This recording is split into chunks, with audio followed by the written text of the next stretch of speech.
कमलेश और अंजलि दोनों भाई बहन थे। एक दूसरे से बहुत प्यार करते थे और दोनों। उनके पास बहुत ज़्यादा संपत्ति थी, किसी भी चीज़ की कमी नहीं थी। माँ बापा कमलेश और अंजलि की सारी इच्छा पूरी करते थे।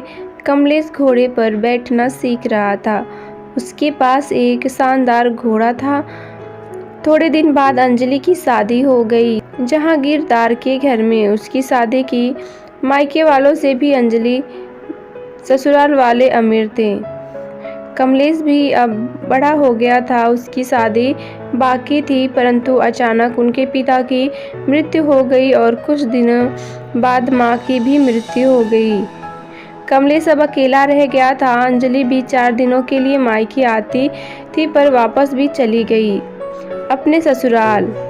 अब सारा कारोबार कमलेश के कंधों पर आया था, पर उसे अनेक लोगों ने फंसाया। एक बार बड़ी डील के पर उसमें उसे घाटा हुआ और कमलेश बर्बाद हो गया।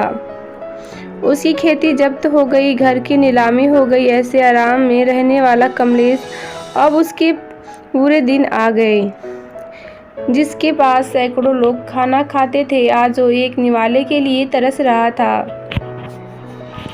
जो मुलायम गद्दे पर सोता था, आज उसे सड़क पर सोना पड़ा है।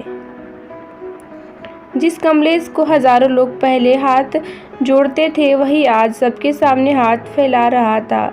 कमलेश ने सोचा अपनी बहन के पास जाएं, लेकिन अमीर बहन के पास भिखारी जैसे कैसे जाऊं? जिसके पास पहले हाथी घोड़े पर बैठकर जाता था, आज उसके पास पैदल कैसे जाऊं? जारी के पोशाक में पहले जाता था, वहाँ फटे हुए कपड़े में कैसे जाऊं? परंतु कमलेश मन में बोला, प्यार अमीरी और गरीबी नहीं देखता है। मेरी बहन मुझे अपने पास क्यों नहीं आने देगी भला? मुमकिन नहीं है कि वो मेरी हालत की वजह से मुझे धिक्कारे। वह बहन के पास गया, दरवाजे में खड़ा हुआ और ऊपर छत से बहन देख रही थी। कमलेश ने ऊपर देखा, बहन अंदर चली गई। कमलेश को लगा बहन नीचे मिलने के लिए आ रही होगी। कोई आया नहीं। दरवाजे पर खड़े नौकर ने पूछा, कौन हो तुम? यहाँ क्यों खड़े हो चोरों के जैसे? निकलो यहाँ से। कमलेश बोला, मेरी बहन का घर है ये, उसके अंदर जाकर बताओ। जाओ।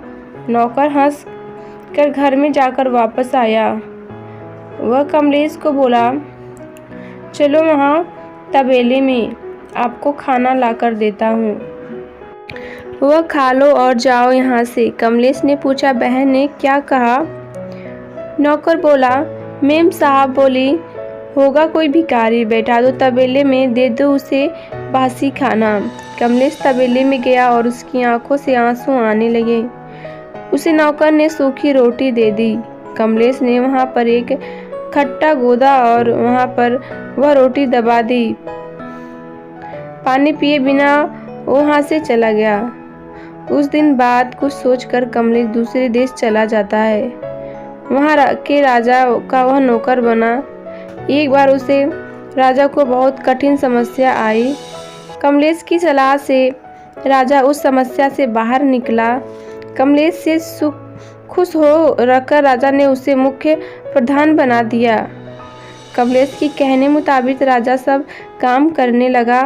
नए प्रधान के रूप में कमलेश की वाह होने लगी। कमलेश ने अब शादी भी कर ली। वह बड़े बंगले में रहने लगा। अब अब्बा अपनी बहन को जाकर मिलने ऐसे उसे लगा। तभी वह अपनी पत्नी के साथ बहन के घर निकला। साथ में हाथी भी थे, घोड़े भी थे।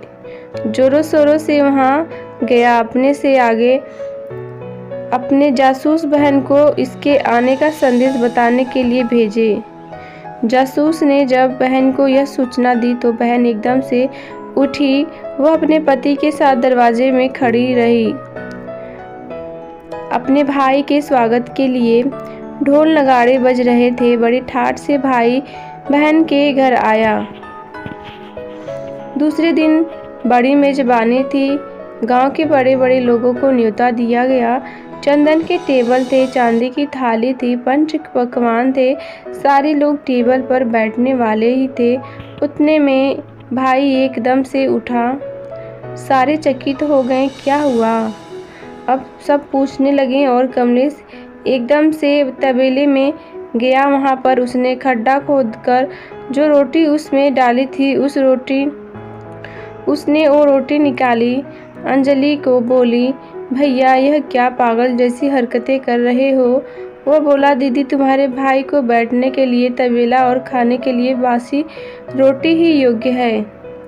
यह सब भाई के लिए नहीं है, यह मेजबानी भाई के लिए है। यह सारा मान सम्मान भाई के लिए नहीं, यह सब तुम मेरे पैसों की वजह से कर रही हो। यह सब सुनकर अंजलि को अपने उस बुरे बर्ताव की याद आ गई जो कभी अपने गरीब भाई के साथ किया था।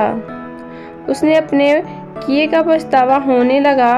उसने कमलेश के पैर पकड़े और बोली, भैया भूल हो गई, मुझे माफ़ कर दीजिए। अपनी नादान बहन को माफ़ कर दीजिए। क्या वापस नहीं करूँगी, आपके प्यार को नहीं भूलूंगी। भैया क्षमा करो मुझे और घर में चलो। भाई कमलेश ने अंजलि के आंसू पोंछे। वापस भी अंजलि ने किसी को भी तुच्छ नहीं समझा। बाहर की संपत्ति जो आज है कल नहीं, सच्ची संपत्ति प्यार है, वह कभी भूलना नहीं चाहिए। ऐसे वह सभी को बोलती रही।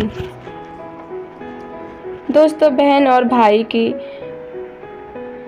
प्यार की छोटी सी कहानी आपको पसंद आई हो तो वीडियो को लाइक, चैनल को सब्सक्राइब करना ना भूलें और मेरे चैनल को नए देख रहे हैं तो सब्सक्राइब भी ज़रूर कर लीजिएगा। मिलेंगे नई वीडियो के साथ, तब तक के लिए टेक केयर, बाय बाय, खुदा हाफिज़। Thanks for watching my video.